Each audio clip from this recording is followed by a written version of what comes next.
அபார கருணா சிந்தும் ஞானதம் சாந்த ரூபினம் ஸ்ரீ சந்திரசேகர குரும் பிரணமாமி முதான்வகம். ஸ்ரீ குருப்யோ நமஹ. குருவே சரணம். கோபுரம் டிவி நேயர்களுக்கு பக்திபூர்வமான வணக்கங்கள். மகாபிரியவா அற்புதங்கள் தொடரில் மகான் எந்த திசையில் பக்தன் இருந்தாலும் தேடி சென்று அருள்வார். ஒரு இக்கட்டு ஒரு கஷ்டம் வரும்போது மகான் காப்பார், மகானை மீட்டெடுப்பார்னு பார்த்துட்டு வரோம். பல தொடர்களை இப்படி பார்த்துருக்கோம். அதாவது பக்தர்கள் மகானை தேடி மகானின் முன் வேண்டி வணங்கி அவரை வழிபட்டு நின்றால் மட்டும்தான் மகான் காப்பார்னு கிடையாது. எத்தனை மைல்கள் தூரமாக இருந்தாலும் சரி, எத்தனை தேசங்கள் கடந்திருந்தாலும் சரி, மகானின் அருட்பார்வை அந்த பக்தன் மேல் விழும். அப்படி விழும் பொழுது அவருடைய கஷ்டமும் நீங்கும் இல்லையா? இது சத்தியமான உண்மைதானே. அதேபோல் அதே வரிசையில் இந்த ஒரு அற்புதத்தை நமக்கு உணர்த்தும் அனுபவம் தான் இப்பொழுது நாம் காணவிருப்பது. கல்யாண சுந்தரம் ஐயர்னு மகாபிரியவாளின் தீவிர பக்தர். அவரை ஒரு கட்டத்துக்கு மேலே சொல்லணும்னா முரட்டு பக்தர்னே சொல்லலாம். மகான் மேல் இவ்வளவு பக்தி, எதாக இருந்தாலும் மகான்ட்டு தான் டைரெக்டாக பேசுவார். மகான் எவ்வளோ தூரத்தில் இருந்தாலும் சரி, இது நியாயமா, எனக்கு இப்படி ஒரு கஷ்டத்தை நீங்கள் கொடுக்கலாமா அப்படின்னு சொல்லி மகான்கிட்டையே, மகானுடைய ஃபோட்டோ இருந்தால் கூட போதும், அது இல்லாட்டி கூட மகானை நினச்சிண்டு மகான்கிட்டையே பேசி மகானோட வாதமே பண்ணுவார். அந்த அளவுக்கு ஒரு தீவிரமான பக்தி. எல்லாமே மகான் தான் அவருக்கு செய்யறார். நல்லதாக இருந்தாலும் சரி, என்னவாக இருந்தாலும் சரி, அது மகானை மீறி தனக்கு வராதுங்கிற நம்பிக்கை அவருக்கு. அவருக்கு பல ஆண்டுகள் முன் ஒரு எண்ணம், தன்னுடைய பித்ருக்களுக்கு செய்ய வேண்டிய காரியங்களை காசிக்கு சென்று செய்துவிட வேண்டும்னு ஒரு எண்ணம். ஆனால் இங்கேருந்து காசி வரைக்கும் போகிறது இன்றைக்கி போகிற மாதிரி அவ்வளோ சுலபமான விஷயம் கிடையாது. இன்றைக்காக இருந்தால் நம்ம ரயில்லையும் போகலாம், இல்லையே ஃப்ளைட்லேயும் கூட போகலாம். ஆனால் அன்று அப்படி இல்லை இல்லையா? இந்த அளவுக்கு வசதிகளோ இந்த ஆன்லைன் இணைய வசதிகளோ அன்று கிடையாது. முன்கூட்டியே மிக தெளிவாக அனைத்தையும் திட்டமிட்டு எங்கே தங்க போகிறோம், எப்படி இருக்க போகிறோம், எப்படி போக போகிறோம், எத்தனை நாளில் முடிக்க போகிறோங்கிறதெல்லாம் இங்கிருந்தே மிக துல்லியமாக திட்டமிட்டால்தான் நிறைவேற்ற முடியும். சரி, இப்போ என்ன செய்யலாம்னு அப்படி ஒரு திட்டமிடலில் அவர் ஈடுபட்டு இருக்கும் பொழுது சேலம் பெரியவா கிரகம் இருக்கு இல்லையா, அதை நிர்வகித்து வந்தவரான திரு ராஜகோபால் அவர்கள்ட்ட போய் கேட்குறார், என்ன பண்ணலாம் சார், இது மாதிரி நான் போகணும்னு நினச்சின்னு இருக்கேன், என்ன செய்யறதுன்னு கேட்கும்பொழுது ராஜகோபால் அவர்கள் என்ன சொல்கிறாருன்னா, நேர காசிக்கு போ. காசியில் நம் காஞ்சி ஸ்ரீமடம் நிறுவிய சங்கர மடம் ஒன்று இருக்குது. அதை நிர்வகிச்சுட்டு வர்றது நம்ம காஞ்சி ஸ்ரீமடம் தான். அங்கே போய் நான் இங்கிருந்து தான் வரேன்னு சொல்லி அங்கே நீ தங்கிக்கோ. உன்னுடைய தங்குவதற்கான வசதிகள் அங்கேயே இருக்கட்டும். உன்னுடைய காரியங்கள் எல்லாத்தையும் சரிவர செஞ்சு முடிச்சுட்டு அங்கே காசி ஸ்ரீ விஸ்வநாதர் விசாலாட்சி அம்பாளையும் பார்த்துட்டு கொஞ்சம் தூரம் தள்ளி வந்தனா ஸ்ரீ காமகோட்டீஸ்வரர் கோயில் இருக்கும். அந்த கோயிலுக்கு நீ கண்டிப்பாக போ. ஏன்னா அந்த கோயிலில் இருக்கிற சுவாமியை பிரதிஷ்டை பண்ணதே மகாபிரியவா தான்.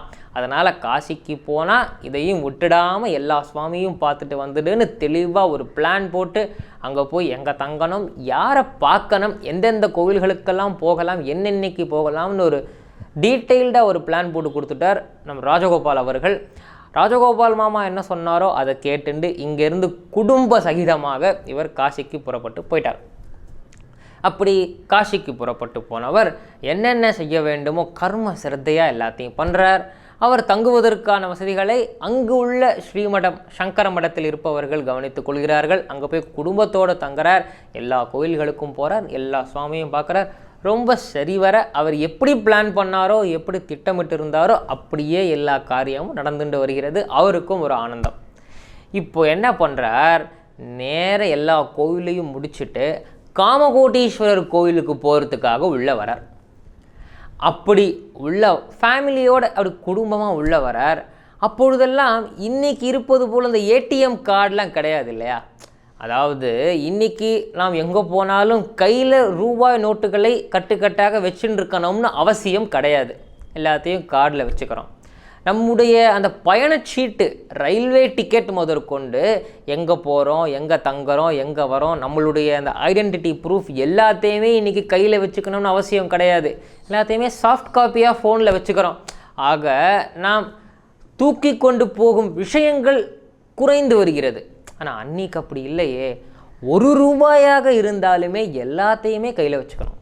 அதுவும் அந்த காலத்தில் பணத்தெல்லாம் எப்படி எடுத்துகிட்டு போவாங்கன்னு பார்த்தோம்னா, ஒரு பேப்பர் எடுத்து அந்த பேப்பரை அந்த ரூபா நோட்டுக்களை வச்சு அந்த பேப்பரை சுற்றிட்டு அந்த பேப்பர் கட்டு இருக்கு இல்லையா ரூபா நோட்டோட, அதை அப்படியே ஒரு மஞ்சப்பை ஒரு துணிப்பையில் போட்டு சுற்றி அதை ஒரு பெரிய பையில் வச்சுட்டு அந்த பெரிய பையை எங்கே போனாலும் கையில் வச்சுட்டே போவாங்க. அது அந்த காலத்து மனிதர்களின் வழக்கம். இவர் காசி வரைக்கும் அப்படியே போயிட்டார் துணிமணியெல்லாம் எடுத்துக்கிட்டு. அப்படி போய் இந்த காமகோட்டீஸ்வரர் கோவிலுக்குள்ளே போகும்போது பார்க்குறார், தன்னுடைய பையை திறந்து பார்த்தா அந்த மஞ்சப்பையை காணும். மற்ற எல்லா விஷயமும் அப்படியே அழகாக சர்வ ஜாக்கிரதையாக இருக்குது, அந்த மஞ்சப்பையை காணும். இதில் என்ன சார் விஷயம், மஞ்சப்பை தானே அப்படின்னு பார்த்தா அதற்குள் பணம் இருந்தது, பயணச்சீட்டு இருந்தது, இவர் மொத்த குடும்பத்தினுடைய அந்த ஐடி ப்ரூஃப் எங்கேருந்து வரோன்னு சொல்கிறோமோ எல்லாம் அதில் இருந்தது, பேங்க் அக்கௌண்ட் நம்பர் முதற்கொண்டு அதில் தான் இருக்குது. ஒருவேளை பணம் மட்டும் இல்லாமல் போனால் கூட அந்த பேங்க் அக்கௌண்ட் நம்பரை வச்சு எங்கேயாவது போய் பணத்தை எடுத்துக்க முடியும் பேங்க்குக்கு போய். இன்று அதுக்கும் வழி இல்லை, மொத்தமாக எல்லாம் காணாமல் போயிடுச்சு. அப்போது என்ன செய்யறது? அதை ஒரு க்ஷணம் அப்படி பிரித்து பார்த்தவர் அப்படியே வேர்க்க விறுவிறுக்க உட்காந்துட்டார் கோவில் வாசலில். இவர் இப்படி திடுக்கிட்டு போய் அமர்ந்துட்டாருங்கிற விஷயம் அவர் குடும்பத்தினருக்கு தெரியவே இல்லை. அவங்கெல்லாம் உள்ளே போய் அழகாக சுவாமியை பார்த்துட்டு அப்படி பிரதட்சணம் பண்ணிவிட்டு எல்லாம் அப்படி வராங்க. இவர் வெளியில் உட்காந்து அப்படியே வியர்க்க விறுவிறுக்க அழுகையோடு புலம்ப ஆரம்பித்து விடுகிறார். பெரியவா, நான் உங்களை நம்பி தானே நான் இங்கே வந்தேன், உங்களை நினச்சிண்டே தானே இப்படி வந்தேன், இன்றைக்கி என்னை நடு தெருவில் விட்டுட்டேலே, நிர்கதியாக என்னை விட்டுட்டேலே, இப்போ நான் என்ன பண்ணுவேன், நான் பைசாக்கு என்ன பண்ணுறது, என்னை நம்பி தானே மொத்த குடும்பமும் வந்திருக்கு, இவருடைய மாப்பிள்ளை வேறு வந்திருக்கார். ஏதோ கொஞ்சம் செலவுக்காக மாப்பிள்ளைகிட்ட போய் நாம் கேட்டுண்டாலுமே எல்லாருடைய டாக்குமெண்ட்டும் இவர்கிட்ட தான் இருக்குது. அப்போது எல்லாருக்கும் கஷ்டம் இல்லையா? இப்படி ஒரு கஷ்டத்தில் நான் உட்காந்துட்டேனே பெரியவா, உங்களை நம்பி வந்தேனே, இப்படி என்னை பண்ணிட்டேலே, என்னை காப்பாற்றுங்கோ, என்னை நீங்கள் தான் காப்பாற்றணும், இப்போ நான் என்ன பண்ணுறதுன்னு அந்த இடத்துல அழுது புலம்ப ஆரம்பிச்சிடுறார். அந்த பக்கம் போகிறவா வரவாலாம் இவர் ஏதோ ஒரு பெரிய ஞானி போல இருக்குது, இங்கே சன்னியாசம் வாங்கிட்டு பகவானோடையே பேசுகிறாரு போல இருக்குன்னு பார்த்து நினச்சிட்டு அப்படியே போயிட்டே இருக்கா. அது உண்மை தானே?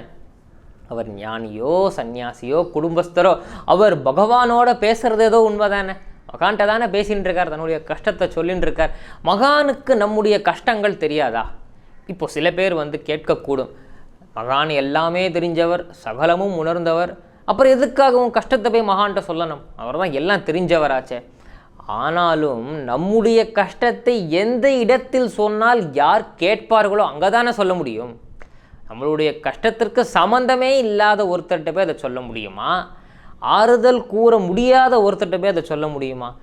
யாரிடத்தில் சொன்னால் நமக்கு ஒரு ஆறுதல் மொழி கிடைக்குமோ, ஒரு கூடமான வரைக்கும் ஆறுதல் மொழி கிடைக்காட்டியுமே யார்கிட்ட சொன்னால் காது கொடுத்து கேட்டு போல அவள்கிட்ட தானே சொல்ல முடியும்.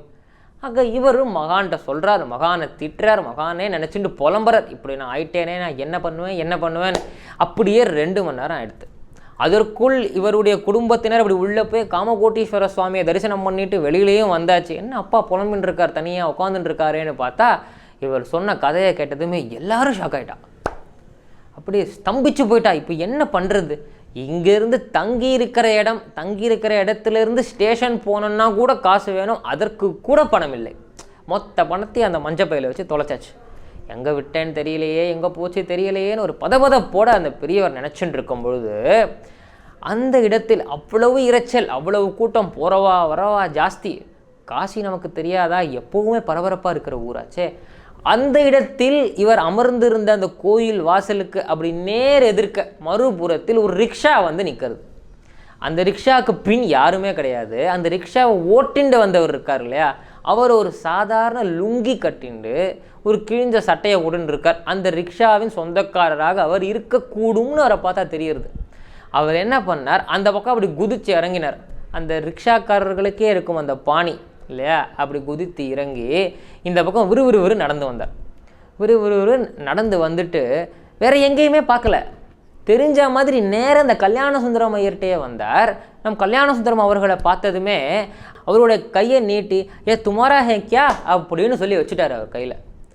என்ன சொன்னார் ஹிந்தியில், இது உன்னுடையதா, வழியிலே தவற விட்டு வந்துட்டே, என்ன நீ அப்படின்னு வச்சுட்டு திரும்பி போயிட்டார். இவருக்கு அந்த பையை பார்த்ததுமே ஒரு க்ஷணம் ஒன்றுமே புரியல. என்னது, ஏதோ ஒரு பை, நம்ம பை மாதிரி இருக்கேன்னு உள்ளே திறந்து பார்த்தா எல்லாம் சரியாக இருக்கான்னு பார்க்குறார். 1 ரூபாய் கூட குறையலை. ஒரு டாக்குமெண்ட் கூட மிஸ் ஆகலை, எல்லாம் அதில் அப்படியே பக்காவாக இருக்குது. அப்படி பார்த்ததும் சந்தோஷத்தோடு அந்த ரிக்ஷாக்காரருக்கு நன்றி சொல்லணும்ப்பா. அப்படி தூக்கி பார்த்தா, தலையை தூக்கி பார்க்குற ரிக்ஷாவையும் காணும், ஆளையும் காணும். வந்தவர் யாருன்னு அவருக்கு தெரியல. இவர் ஒருவேளை வழியில் வரும்பொழுது அவர் இதை பார்த்து இவர்கிட்ட கொடுத்துருந்தாலுமே இவருக்கு ஞாபகத்தில் இருக்கும் இல்லையா அவர் யாருன்னு. இவருக்கு அந்த ரிக்ஷாக்காரரை யாருன்னே தெரியாது. அவர் ரிக்ஷாவில் வந்தது மட்டும்தான் இவருக்கு ஞாபகம் இருக்குது. அங்கே வந்து இறங்கினார். அப்படியே இருந்திருந்தாலும் சுற்றி எங்கேயாவது பார்த்துட்டு இது ஒன்னோடுதா இல்லை இவரை பார்த்தே இது ஒன்னோடுதான்னு கூட கேட்டிருக்கலாமே. நீ பாட்டுக்கு வழியில் போட்டு வந்துட்டையே அப்படின்னு சொல்லி கையில் வச்சுட்டு அப்படி எழுந்து பார்த்தால் அவரை காணவில்லைன்னா வந்தது யார்? சாதாரண ரிக்ஷாக்காரரா? நம்மை ஒரு இடத்திலிருந்து பாதையை கடந்து மறிடத்திற்கு சென்று சேர்க்கும் ஒரு சாதாரண ரிக்ஷாக்காரரா வந்தது? இந்த சம்சார சாகரத்தையே கடந்து நமக்கு பரசுகத்தை அளிக்கக்கூடிய அந்த மகான் அல்லவா அங்கே வந்திருக்கிறார். வேறு யாருக்கு இவரை அந்த ஊரில் தெரியும்? அவ்வளவு கூட்டம், அவ்வளவு இறைச்சலுக்கு மத்தியிலும் அந்த காமகோட்டீஸ்வரர் கோயில் வாசலில் அழுது புலம்பிக் கொண்டிருக்கும் தன் பக்தரை காப்பதற்காக மகான் இப்படி ஒரு ரூபத்தில் வந்து காத்திருக்கிறார் என்றால் மகானின் கருணையை என்னன்னு சொல்வது? இதில் என்ன ஒரு மிராக்கிள்னா, அந்த குடும்பத்தில் வந்த யாருக்குமே அந்த ரிக்ஷாக்காரரே தெரியாது. யாருமே அந்த ரிக்ஷாக்காரரை பார்க்கல. இவர் பேகை எல்லாரும் பார்த்துட்டு திரும்பி பார்த்தா அந்த ரிக்ஷாக்காரரை காணும். அங்கே இருந்த யாருக்குமே வந்தது யாரு போனது யாருன்னே தெரியல. தன் பக்தரை காப்பதற்காக எந்த நிலையிலும் எவ்வளவு மைல்கள் தூரத்திலும் மகான் வருவார், நிச்சயமாக காப்பார். திடமான பக்தி.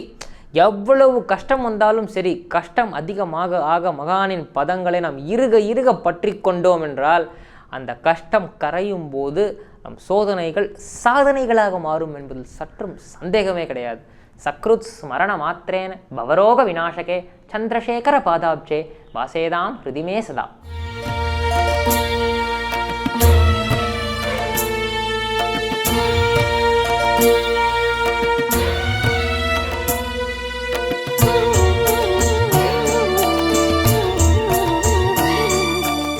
விதம் விதமான பக்தி நிகழ்ச்சிகளை உங்களுக்காக தந்து கொண்டிருக்கிறது உங்கள் கோபுரம் டிவி.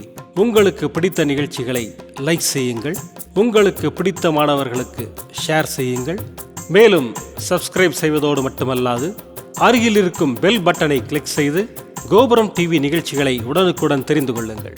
மற்றும் ஒரு மகிழ்ச்சியான செய்தி, கோபுரம் டிவி ஆப்பை கூகுள் பிளே ஸ்டோரில் ஃப்ரீ டவுன்லோட் செய்து கோபுரம் டிவி நிகழ்ச்சிகளை தொடர்ந்து கண்டுகளியுங்கள், பாருங்கள், ரசியுங்கள், பரவசமடையுங்கள். gopuramtv.com பக்தி பக்திமயம்.